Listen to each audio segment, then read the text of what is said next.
تبارك الذي نزل الفرقان على عبده ليكون للعالمين نذيرا۔ عدت میں پان کھانے کا کیا حکم ہے؟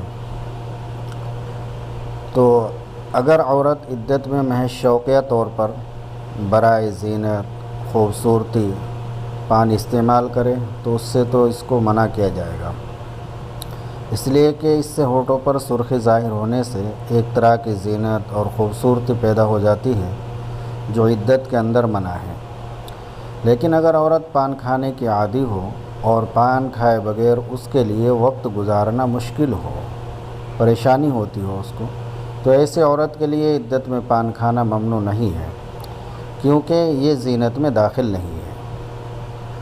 تو زینت کے لیے شوقیہ طور پر پان استعمال کرنا یہ تو عدت کے اندر ممنوع ہے، اور اگر عادت کے طور پر استعمال کر رہی ہے اور بغیر کھائے مشکل ہوتی ہے، پریشانی ہوتی ہے، تو پھر اس کے لیے پان کھانے کی اجازت ہے۔ عدت کے زمانے میں